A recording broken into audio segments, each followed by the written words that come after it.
South কোরিয়ার রাজধানী সিওলের মাঝামাঝি একটা ব্রিজ আছে, ম্যাপো ব্রিজ। রাতের বেলায় ব্রিজে দাঁড়ালে আপনি দেখতে পাবেন যে সাউথ কোরিয়া আজকের দিনে ঠিক কতটা উন্নত হয়ে গেছে।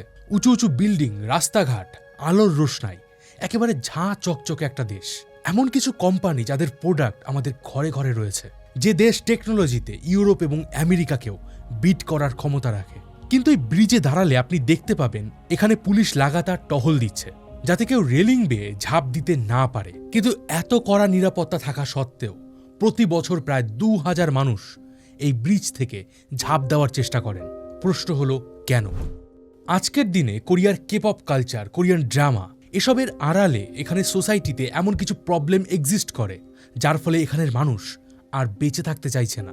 তারা বিয়ে করছে না, ইভেন তারা কোনো বাচ্চার জন্মও দিচ্ছে না। আর মনে করা হচ্ছে 2060 সাল, মানে আর মাত্র 35 বছরের মধ্যে সাউথ কোরিয়া দেশটাই ধ্বংস হয়ে যাবে। না, কোনো প্রাকৃতিক দুর্যোগ, যুদ্ধ বা কোনো ভূমিকম্প নয়, এই দেশটির জনগণই এই দেশটিকে ধ্বংস করে ফেলবে। এবং অলরেডি তারা সেই কাজ শুরু করে দিয়েছে। 2023 সালে সাউথ কোরিয়ায় যে পরিমাণ মানুষ জন্মেছে, তার থেকে বেশি পরিমাণ মানুষ মারা গেছে। দিন দিন এখানে যুব সমাজ ডিপ্রেশনে ভুগছে। এমনকি 6 থেকে 11 বছরের প্রাইমারি স্কুলের ছাত্রছাত্রীদের মধ্যেও এই ডিপ্রেশনের বিষ ঢুকে গেছে। তো প্রশ্ন হচ্ছে, সাউথ কোরিয়ায় ঠিক কি এমন হয়েছে? কি কারণে এখানে মৃত্যুর হার দিন দিন বেড়ে চলেছে? আর কেনই বা 2060 সালের মধ্যে এই দেশটি ধ্বংস হয়ে যাবে? আর এখানে বলে দেই, আজকের দিনে সাউথ কোরিয়া যেটা হচ্ছে সেটা আমাদের দেশেও শুরু হয়ে গেছে। বলতে পারেন এই ভিডিওটা আজকের দিনে আমাদের সমাজের জন্য একটা ওয়ার্নিং। আপনি দেখছেন রোমাঞ্চপিডিয়া, আর আমি রয়েছি মিঠুন। তো চলুন আজ আলোচনা করব সাউথ কোরিয়ার ডার্ক সাইড নিয়ে। আর এই ভিডিওগুলো রিসার্চ করার জন্য আমার এবং আমার টিমকে যথেষ্ট পরিশ্রম করতে হয়, তাই অবশ্যই একটা করে লাইক করে দিন। আর এই ভিডিওর মাঝখানে একটা ছোট্ট প্রমোশন রয়েছে, যেখানে আপনার আর্থিক ঝুঁকির সম্ভাবনা রয়েছে, তাই আপনাদেরকে রিকোয়েস্ট করব এই ধরনের অ্যাপ্লিকেশন ব্যবহার করবেন না।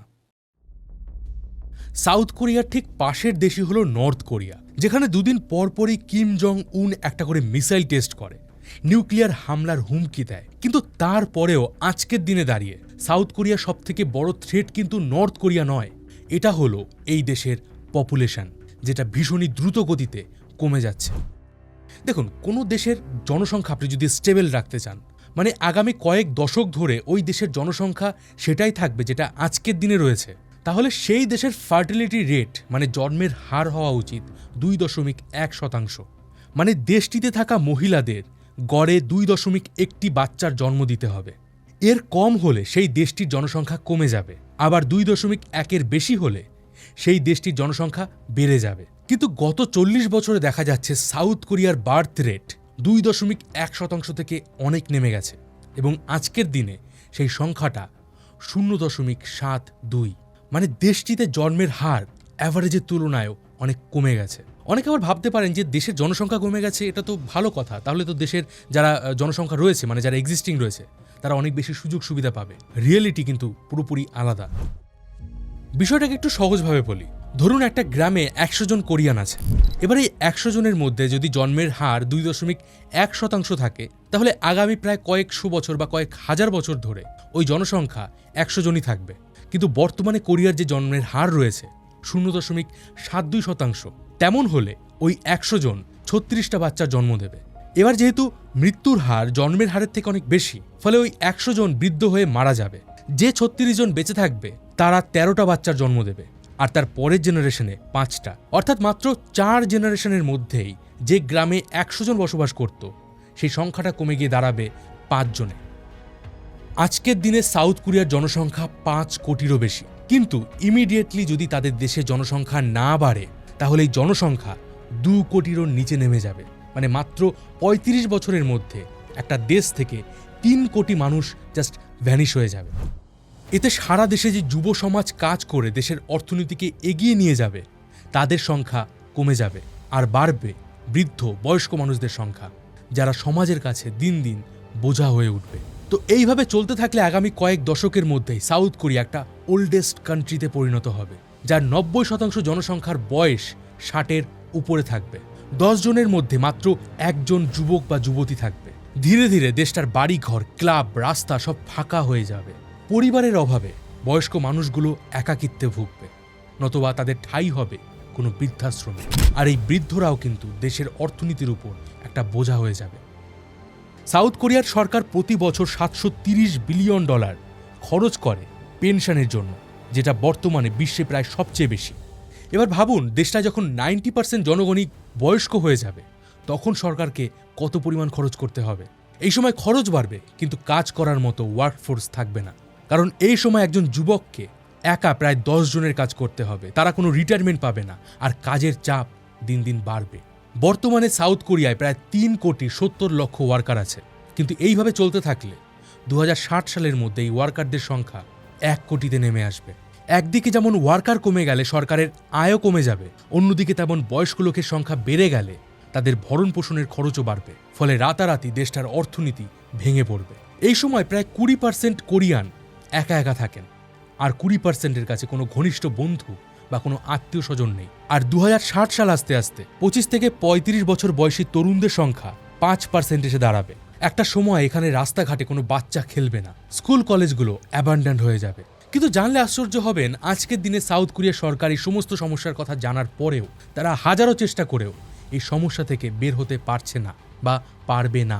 আর এর পেছনেও লুকিয়ে আছে সাউথ কোরিয়ার আরও একটা অন্ধকার দিক, যেটা এই দেশটা তৈরি হওয়ার সময় থেকেই এই দেশের সাথে জুড়ে গিয়েছিল।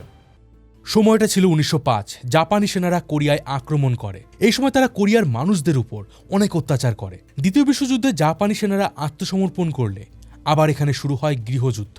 আর গৃহযুদ্ধ যখন শেষ হয়, তখন দেশটির অর্থনীতি একেবারে ভেঙে পড়ে। সাউথ কোরিয়া স্বাধীন হওয়ার পর থেকেই দেশটিকে উন্নত করার জন্য এখানে এডুকেশনের উপর ভীষণ গুরুত্ব দেওয়া হয়। এখানে সোসাইটিতে একজন মানুষ কতটা সফল সেটা বিচার করা হয় তার কোয়ালিফিকেশন দেখে। ফলে এখানে ছাত্রছাত্রীদের স্কুল জীবন থেকে ভীষণ পরিমাণে প্রেশার ফিল করতে হয়। ভালো মার্কস পাওয়া, দেশের টপ ইউনিভার্সিটিতে ভর্তি হওয়া, আর সেখান থেকে চাকরি পাওয়া। ফ্যামিলি থেকে শুরু করে সোসাইটি, সব জায়গা থেকে তাদেরকে এত পরিমাণে প্রেশার ফিল করতে হয় যে আজকের দিনে সাউথ কোরিয়ার প্রায় 25% স্টুডেন্ট ডিপ্রেশনে ভুগছে। এমনকি মাত্র 6 থেকে 11 বছরের বাচ্চাদের মধ্যেও এই ডিপ্রেশনের বিষ ঢুকে গেছে। ইভেন এদের মধ্যেও প্রায় 20% আর বাঁচতেই চায় না। স্কুল লাইফ শেষ করে সাউথ কোরিয়ার ইউনিভার্সিটিতে চান্স পাওয়ার জন্য এখানে ছাত্রছাত্রীদের একটা এন্ট্রান্স এক্সাম দিতে হয়। আর সাউথ কোরিয়ায় প্রত্যেকটা স্টুডেন্টের টার্গেট থাকে স্কাই ইউনিভার্সিটিতে চান্স পাওয়া, যেটা সাউথ কোরিয়ার 3টে মোস্ট প্রেস্টিজিয়াস ইউনিভার্সিটির একটা গ্রুপ। আজকের দিনে সাউথ কোরিয়ার 40% সরকারি অফিসার, প্রাইভেট কোম্পানির 50% সিইও এই ইউনিভার্সিটিগুলো থেকে গ্র্যাজুয়েট হয়েছে। অথচ প্রতি বছর যারা এক্সাম দেয় তাদের মধ্যে মাত্র 1% এই ইউনিভার্সিটিগুলোতে চান্স পান। ইভেন এখানে এমন একটা সিস্টেম ডেভেলপ হয়েছে যেটাকে বলা হয় হাগুন্স, যেখানে ধনী বাবা মায়েরা তাদের ছাত্রছাত্রীদের পড়াশোনার জন্য অনেক বেশি খরচ করতে পারেন, যাতে তারা এন্ট্রান্স এক্সামে পাশ করতে পারে। এমনকি এই ইউনিভার্সিটিগুলো এই হাগুন্সদের বেশি প্রায়োরিটি দেয়। আজকের দিনে সাউথ কোরিয়ার ধনী এবং গরিবের অসামঞ্জস্যতা এতটাই বেশি যে গরিব ছাত্ররা হাজারো চেষ্টা করলে তারা কোনোদিন ভালো চাকরি পাবে না, তারা ধনী হতে পারবে না। এমনকি এই এন্ট্রান্স এক্সামের খারাপ রেজাল্ট বহু কোরিয়ান ইউথের লাইফ শেষ করে দেয়। তারা জীবনে বেঁচে থাকার আশাও হারিয়ে ফেলে।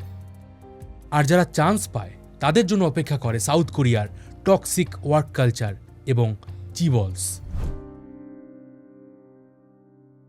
সাউথ কোরিয়ার ওয়ার্ক কালচার এই মুহূর্তে এত পরিমাণে টক্সিক যেটা একটা মানুষের জীবনের সবথেকে বড় শত্রু হয়ে উঠেছে। এটা এমন একটা দেশ যেখানে অফিস মানে বেগার খাটার জায়গা। বিশ্বে যে সমস্ত উন্নত দেশগুলো রয়েছে তার মধ্যে সাউথ কোরিয়ায় ওয়ার্কিং আওয়ার সব থেকে বেশি। ওসিইডির রিপোর্টে বলা হচ্ছে একজন কোরিয়ান কর্মী বছরে প্রায় 2000 ঘন্টা কাজ করেন, অর্থাৎ সপ্তাহে গড়ে 50 থেকে 60 ঘন্টা। তারা বছরে মাত্র 12 থেকে 14টা পেইড লিভ পান, কিন্তু তারপরেও অনেকে ছুটি নিতে ভয় পান।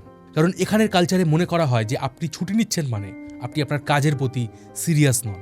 আর এখানে খুব সহজেই জব থেকে যে কাউকে ফায়ার করা যায়। আর সাউথ কোরিয়ায় বস মানেই ঈশ্বর, আর বসের সামনে মাথা নত না করলে যে কোনো মুহূর্তে আপনার চাকরি চলে যাবে, আপনার কেরিয়ার শেষ হয়ে যাবে।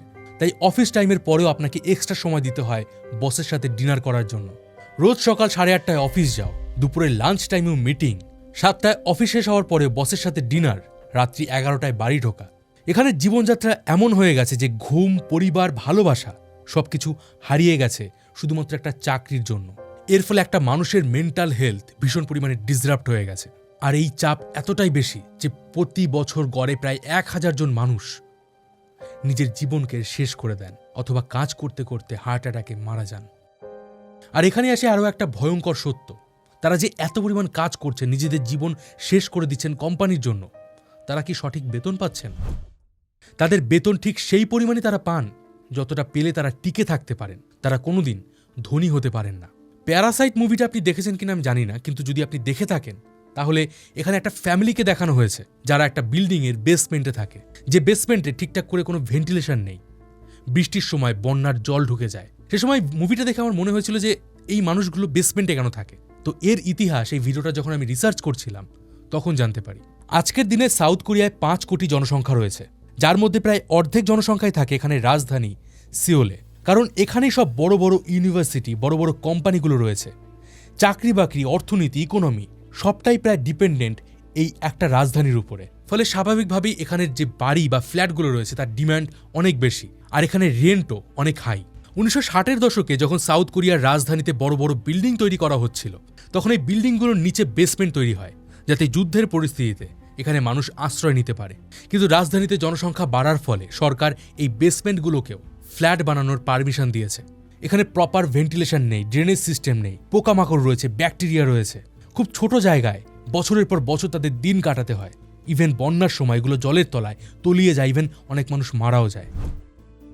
একজন সাধারণ সাউথ কোরিয়ান চাকরি বাকরি করে এতটাই কম ইনকাম করেন যে এই মানুষগুলো একটা প্রপার ফ্ল্যাটও কিনতে পারেন না, তাদেরকে ঠাঁই পেতে হয় এই বিল্ডিংগুলোর বেসমেন্টে। আজকের দিনে সিওলে একটা ছোট্ট অ্যাপার্টমেন্টের দামও প্রায় 7 থেকে 8 কোটি। এর ফলে মিডল ক্লাস ইউথরা স্বপ্ন দেখা বন্ধ করে দিয়েছেন। 2022 সালে সাউথ কোরিয়ায় মোট 1,69,000 বিয়ে হয়েছে, যা গত 50 বছরের মধ্যে সব থেকে কম। এমনকি এখানের মেয়েরাও আর বিয়ে করতে চান না। তবে এর কারণটা একটু ডিফারেন্ট, সেটা হলো ডোমেস্টিক ভায়োলেন্স।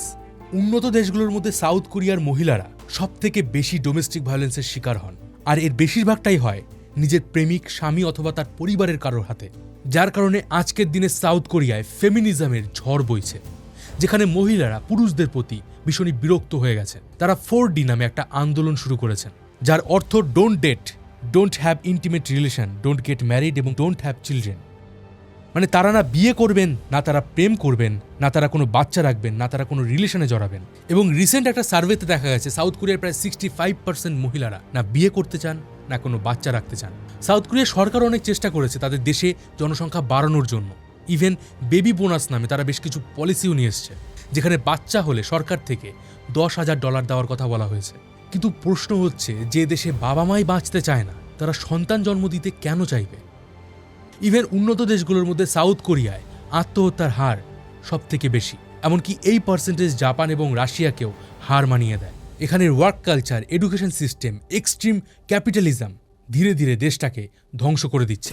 তবে আজকে সাউথ কোরিয়া কিন্তু আমাদের ভারতের ভবিষ্যতের আয়না। আজকের দিনে আমাদের ভারতবর্ষেও ওয়ার্ক কালচার দিন দিন টক্সিক হয়ে যাচ্ছে। নারায়ণ মূর্তির মতো বেশ কিছু সিইও আছেন যারা চান একজন ওয়ার্কার সপ্তাহে 70 ঘন্টারও বেশি কাজ করুক, ইভেন সানডেতেও তারা অফিসে আসুক। কিন্তু তার বদলে তারা কিন্তু মাইনে বাড়াবেন না। ওয়ার্ক এবং পার্সোনাল লাইফের ব্যালেন্স ভারতে দিন দিন নষ্ট হয়ে যাচ্ছে।